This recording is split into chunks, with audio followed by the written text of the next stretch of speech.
2025 시즌을 들어가기에 앞서서 여러 가지 좀 변경 사항들이 있습니다. 그래서 이 내용을 한번 정리를 하고 넘어가면 좋을 것 같다라는 생각이 들고 있어서 짚고 넘어가도록 하겠습니다. 자, 2025년도 공식적으로 룰북에서 변경된 내용부터 살펴보도록 하겠습니다. 요게 공식적으로 이번에 룰북을 통해서 명시된 변경점입니다. 여기에 링크 하나 달려있죠. 요 링크 들어가 보시면은 이 NFL 오퍼레이션스라는 링크를 들어가시면 룰북을 전체 내용을 다 보실 수 있어요. 그 중에 변경된 부분에 대해서 오늘 말씀을 드릴 수 있겠습니다. 이게 크게 네 가지로 좀 구분을 할 수 있는데, 이 6장 같은 경우에는 프리킥 세션이라고 하거든요. 이 프리킥 세션이라고 하는 것은 일반적으로 인플레이를 만들어내기 위해서 발생하는 모든 킥들을 지칭을 하게 됩니다. 그래서 이 상황에서 나타나는 변경점, 그 중에 가장 중요했던 것은 바로 2024년도에 시범적으로 도입이 됐었던 이 다이나믹 킥오프가 있는데, 이게 영구적으로 적용이 되게 됐습니다. 그리고 리시빙 팀에서도 정렬 요건이 일부 좀 수정이 됐습니다. 셋업 존에 리시빙 팀 선수들이 최대 3명까지 배치가 되게 될 수 있고요. 사이드라인, 인바운드 라인 이렇게 나뉘는데 최대 1명씩만 배치가 가능하도록 정렬 요건이 조금 수정이 됐습니다. 그렇고요. 이 부분이 굉장히 좀 중요한 부분 중에 하나인데, 이 터치백일 때 데드볼 스팟이 2024 시즌까지에는 기억하시겠지만 30야드였어요. 근데 이게 35야드 라인으로 변경이 됐습니다.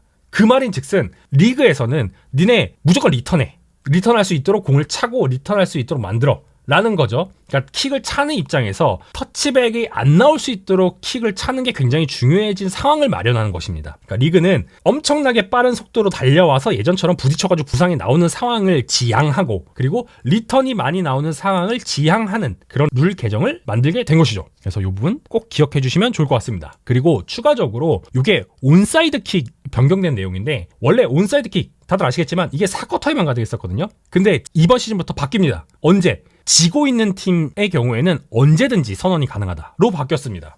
혹시 구영애 선수가 또 엄청난 모습을 보여주나? 온사이드 킥의 신 우리 구영애 선수. 자, 그래서 4쿼터가 아니더라도 온사이드 킥이 언제든지 나올 수 있다. 점수를 추격하는 지고 있는 팀 상황에서는 이 부분 꼭 기억해 주시면 좋을 것 같고요. 다음으로는 인스턴트 리플레이 권한이 확대됐습니다. 요거는 심판 쪽에 해당되는 내용이긴 한데, 제가 요거는 뒤에서 좀 더 자세하게 말씀을 드릴게요. 그리고 연장전 규칙도 변경이 됐습니다. 모르시는 분들을 위해서 말씀을 드려보면, 연장전 같은 경우에는 1974년도에 도입이 됐습니다. 굉장히 오래됐죠? 요게 2010년대까지 초기 버전이 운영이 됐어요.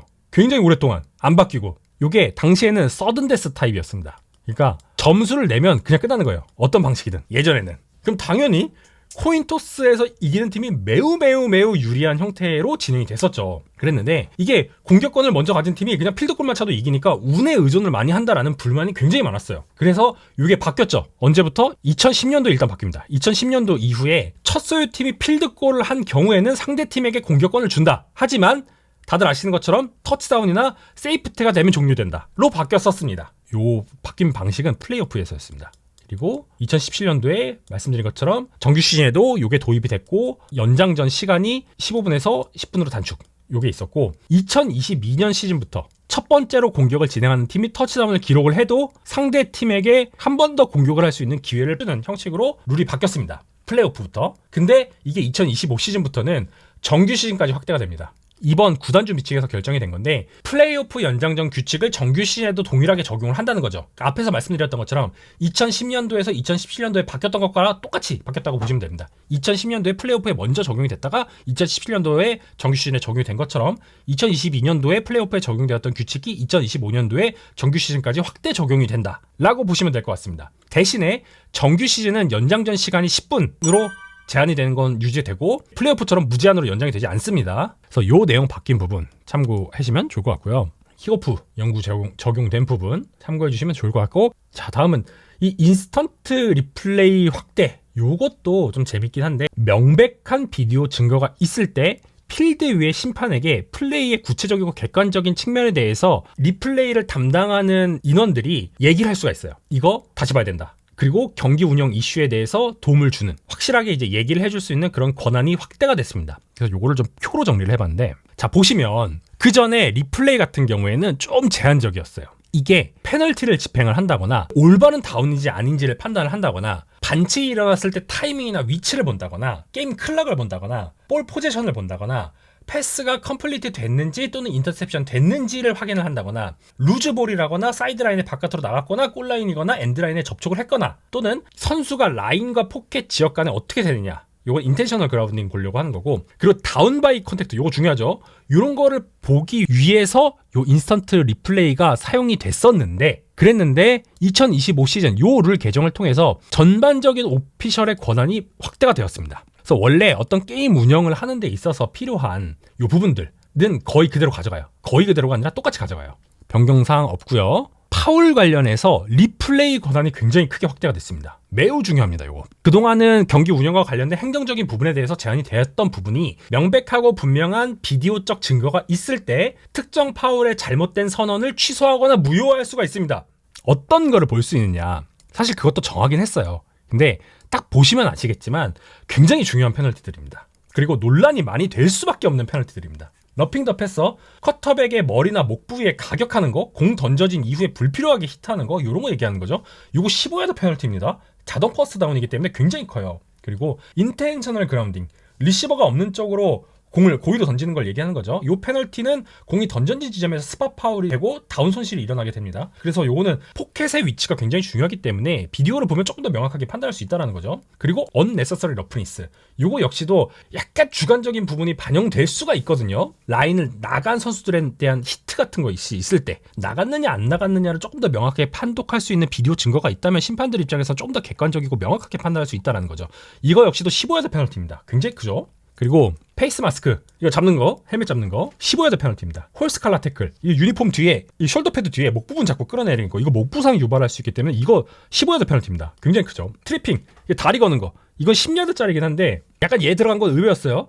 나머지는 좀 이거 들어가야지 라는 생각이 들긴 했었는데 어쨌든 트리핑 있고요. 그 다음에 러핑 인투 키커, 그 다음에 러핑 더 키커, 이 키커에게 이제 접촉하는 부분에 대해서도 이게 각각 이제 5야드랑 15야드짜리 페널티긴 한데 어쨌든 요거에 대해서도 더 자세히 보겠다, 명확한 증거가 있으면은 심판 판정을 번복할 수 이제 조언을 할 수 있게 하겠다라는 부분 설치했다라고 보시면 될 것 같습니다. 그래서 결론적으로 이 리플레이가 행정적인 지원을 넘어서 어떤 특정 판정에 대한 오류를 수정할 수 있는 권한이 매우 강화되었다. 현장 심판이 어떤 파울을 딱 선언했어요. 필드에 있는 심판이. 근데 비디오 증거가 명확하다면 리플레이 오피셜이 이걸 보고 무효화할 수 있다. 매우 중요하다라고 할 수가 있겠습니다. 그리고 연장전 이 규정 변경된 부분, 아까 말씀드린 부분 참고해 주시면 좋을 것 같습니다.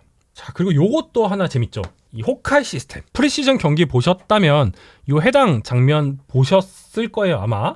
요게 2025년부터 퍼스트 다운 측정하는 데 있어서 전통적으로 활용했었던 체인크루 대신에, 그러니까 체인크루가 뭔지 모르시는 분들을 위해서 사이드라인 양쪽에 주황 색깔 체인 양쪽에 한 명씩 이렇게 들고 왔다 갔다 하면서 갱신을 위한 거리까지 체인을 들고 계신 분들이 계셨어요. 이걸 체인크루라고 부르는데, 이 체인크루를 통해서 정성적으로 평가하던 것 대신에 호카이라는 시스템을 통해서 아주 정밀하게 기계적으로 이것을 측정을 하겠다로 바뀌었습니다. 그래서 각 경기장에 6대의 8K 카메라가 배치가 되었다고 합니다. 그리고 이 경기장에 대한 시뮬레이션을 떠놓고 공의 위치를 광학적으로 추적을 하고 자동으로 퍼스트다운 여부를 확인을 해서 판정의 정밀도와 일관성을 크게 향상시킨다 라고 하고요. 이 측정 결과는 측정에 나오자마자 즉시 현장 심판에게 전달이 됩니다. 그리고 동시에 경기장에 있는 스크린 그리고 방송 화면에서도 지금 보이시는 것처럼 요 화면, 가상의 재현 영상이 제공되어서 시청자들도 퍼스트다운이구나 아니구나 요거를 확인할 수 있습니다. 지난 시즌까지 좀 경기를 보면은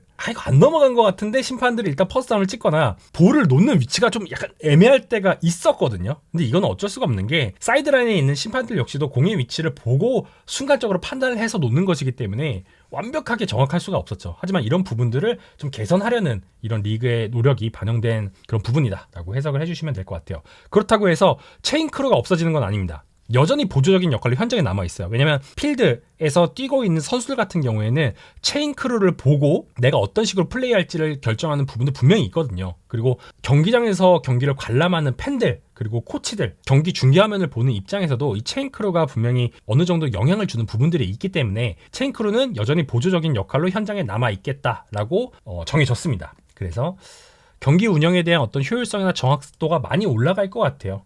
축구에 옵사이드 라인 측정하잖아요. 요게 이제 미식축구에도 비슷한 형식이 적용이 되었다라고 보시면 될 것 같습니다. 이런 최신 심판 기술들 팬분들은 어떻게 생각하실지 모르겠습니다. 뭐 차수 우수님께서는 이렇게 또 낭만이라고 말씀해 주셨는데 저는 필요하다고 생각했어요. 심판들이 너무 좀 약간 자의적으로 공을 놓는 부분들을 간과를 할 수가 없어가지고 아쉬웠거든요, 개인적으로는. 그래서 저는 좋은 시스템이 도입됐다라는 생각이 들고 있습니다. 들고 뛰어올 때 그 긴장감이 있긴 한데 그렇죠.